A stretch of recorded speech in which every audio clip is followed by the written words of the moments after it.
اللہ سنبھال لے گا. Ultimately you have to leave everything to Allah. اور قرآن مجید میں بھی اللہ ایون نبی صلی اللہ علیہ وسلم کہتے ہیں نا کہ تم مشورہ کرو لیکن اس کے بعد اللہ پہ توکل کرو اور چھوڑ دو, اللہ تعالیٰ اس کو سنبھال لے گا. آئی تھنک جب ہمیں یہ بلیف ہو گیا نا کہ کائنات کا نظام چلانے والا اللہ ہے, لوگوں کے دلوں کا کنٹرول اللہ کی 2 انگلیوں کے درمیان ہے, حدیث میں آتا ہے, ہر چیز ایٹم بھی موو نہیں کر سکتا اللہ کی اجازت کے بغیر. اللہ الوکیل ہے جس کا مطلب ہے ڈسپوزر آف افیئرز. تمام افیئرز اللہ نے ڈسپوز آف کرنے ہیں. جو آپ کی زندگی میں ہو رہا ہے یہ آپ توکل رکھیں, یقین رکھیں کہ وہ اللہ کی اجازت سے ہو رہا ہے, اس کا ایک مقصد ہے. بس آپ نے یہ تلاش کرنا ہے بجائے کہ اس غم کو اپنے سر پہ چڑھانے کے. جیسے آپ نے کہا you just have to find out کہ یار یہ آیا کیوں ہے, اس کا مقصد کیا ہے, یہ مجھے کیا سکھانا چاہ رہا ہے. اور سجدے میں جا کے بندہ رو پڑے اللہ کے آگے, اللہ سے تقویت مانگے, اللہ سے کہے کہ اللہ مجھے پرسپیکٹیو دے. بلکہ میں ایک کوٹ پڑھ رہا تھا, ایون دو ہی از اے نان مسلم رائٹر ہے بہت بڑا, میرے ذہن سے ابھی خیر نام نکل گیا, انہوں نے بڑی کمال کی بات کی. انہوں نے کہا oh my lord make me brave and مجھے ایسی سکت دے کہ میں اپنے غم سے وہ ریزن ڈھونڈ سکوں کہ یہ آیا کیوں ہے. سبحان اللہ. یعنی ایون دو از اے نان مسلم لیکن یہ کہ اتنی اس میں عقل ہے کہ وہ یہ دعا کر رہا ہے. تو یہی بات ہے کہ وزڈم فائنڈ آؤٹ کرو کہ یہ کیوں آیا ہے. اور بلکہ میں ڈاکٹر صاحب ایک میرے دوست ہیں بڑے اچھے اسکالر ہیں, انہوں نے ایک بڑی پیاری بات کی. انہوں نے کہا کہ جب بندے پہ غم آئے نا تو چلو کچھ دیر غمگین رہنا یہ نیچرل ہے, فطری ہے. رسول اللہ صلی اللہ علیہ وسلم پہ بڑے غم آئے, حضرت خدیجہ کی جو ڈیتھ تھی وہ اس سے بڑا غم نہیں تھا. The most smiling face did not smile for months. تو اٹس نیچرل اوکے, لیکن وہ رک نہیں گئے.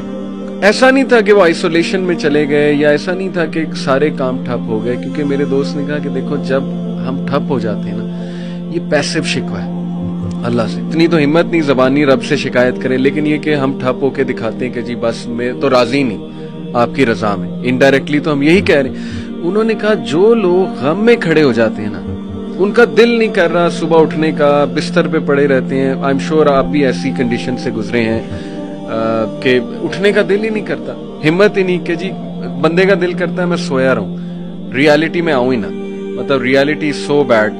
لیکن اس وقت جو اٹھ جاتا ہے نا یقین کریں, جو ہمت پکڑتا ہے اللہ کا نام لیتا ہے, آئی تھنک یہ اللہ کو وہ یہ میسج دے رہا ہے کہ اللہ میں راضی ہوں, بس اب آپ چلائیں مجھے. صبر بھی, بلکہ میرے پاس پیشنٹ آئے تو میں ان کی میں نے کہا آپ نے صبر کرنا ہے, تو کہتے کر رہا ہوں نا. میں نے کہا کہ صبر تو ایسے کرنا ہے کہ دوسرا بندہ اپنی پریشانی بھول جائے. صبر ایسے آپ نے ڈیفائن کرنا ہے کہ دوسرا آپ کے پاس آئے اور آپ, کیونکہ یہی صبر ہے. بالکل ایسے. اب آپ کو میں دیکھ رہا ہوں آپ نے اپنے آپ کو چور چور کر دیا. اور باقی ایک اور بات کہ اپنے آنسوؤں کو لوگوں کے سامنے رائے گاہ مت کرنا, کیونکہ ان آنسوؤں کی خریدار رحمت پروردگار ہے, تو ان کے سامنے بہاؤ اور پھر دیکھو کہ کیا ہوتا ہے. اور باقی ایک کویسچن بہت سارے لوگ نا مجھ سے کرتے ہیں انگزائٹی سے ریلیٹڈ کہ ہمیں لگتا ہے کہ ہمارے بعد ہمارے بیوی بچوں کا کیا ہوگا. تو میں یہ کہتا ہوں کہ حضرت کہتے ہیں آڈیو میں کہ جو انسان یہ سوچتا ہے کہ اس کے مرنے کے بعد اس کی بیوی بچوں کا کیا ہوگا, اس کا ایمان نامکمل ہے. اس نے پالنے والے کی پالنے والی صفت پہ ایمان ہی نہیں لایا. جن کے لیے پوری کائنات بنائی ان کو یتیمی اور غریبی سے گزارا, ان کو ماں باپ نہیں دیے, آپ کو دے دیا. ہم شکر کے مقام کو گلے میں کنورٹ کر دیتے ہیں. صحت بھی ہے, زندگی بھی ہے, اور کب تک ہے کوئی نہیں جانتا, اور جب تک ہے وہ کوئی چینج نہیں کر سکتا. تو پھر ابھی کیوں پریشانی لیتے ہیں؟ کیا ان بچوں کو ہم پال رہے ہیں؟ صحیح بات. کیا ہم خود کو پال رہے ہیں؟ کیا ہم اس قابل ہیں؟ بے شک. قد پہ حد کا پہرا, صحت پہ بیماری کا پہرا, اور اتنے پہروں میں پیدا کیا ہوا انسان چاہتا کیا ہے؟ آزادی. تو یہ کر کے دیکھ لیں. صحیح بات. ڈاکٹر صاحب جسٹ ٹو وائنڈ اپ, کیونکہ ہمارا یوتھ کے ریلیٹڈ کام ہے, تو آپ نے کل میری آپ سے بات ہو رہی تھی, آپ نے ایک بڑی آئی اوپننگ بات کی.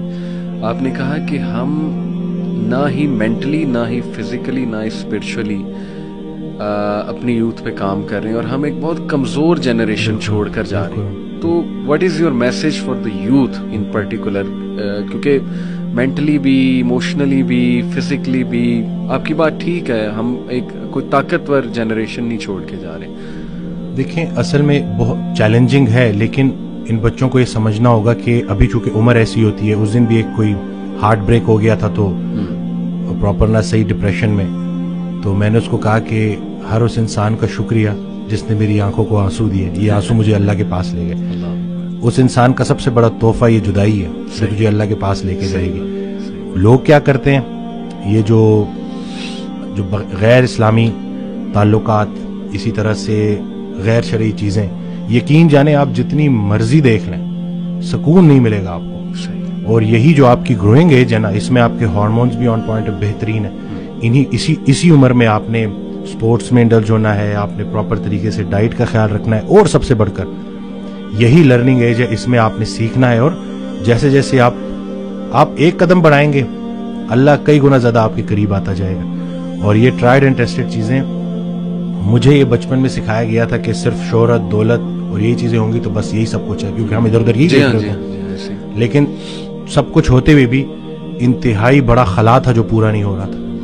تو ہم تو چلیں, وہ کہتے ہیں اگر سیدھی طریقے سے اللہ کے راستے پہ نہیں آتے تو اللہ گھما کے لے کے آئے. تو ہمیں تو بہت سی چیزوں سے آپ نہیں گزریں گے انشاءاللہ ان چیزوں سے. آپ کے پاس یوٹیوب پہ کانٹینٹ موجود ہے جو خالصتاً اللہ کی رضا کے لیے لوگ بنا رہے ہیں. ہمارا جو وقت تھا, دور تھا, اس میں ٹھیک ہے ہمیں شاید اس طرح سے توجہ نہیں دی گئی, لیکن اب آپ کے پاس آپشنز ہیں اور آپ پراپر طریقے سے جو صحیح, دیکھیں دنیا چلی گئی تو چلی گئی, دین چلا گیا تو پیچھے کیا رہ گیا. تو میں کہتا ہوں کہ دنیاوی تعلیم میں جتنا عبور حاصل کر سکتے ہیں کریں, لیکن اللہ کو بیچ میں رکھنا ہے. صحیح بات. اور دوسرا یہ کہ فائدہ بخش ہونا ہے لوگوں کے لیے, کہ آپ کی ذات سے لوگوں کو نفع ہو.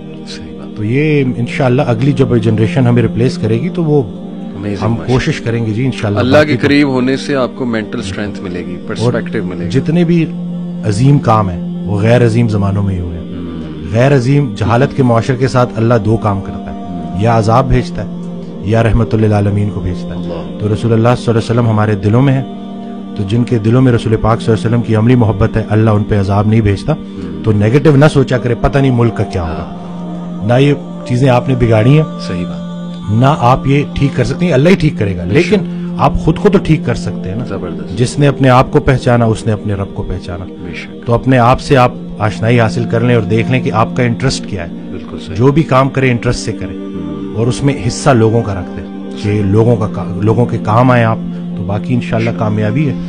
امیزنگ سر, بہت شکریہ, بہت اچھا لگا. may Allah bless you. اللہ تعالیٰ آپ بلانے کے لیے شکریہ. کہ نہیں, اٹس این آنر.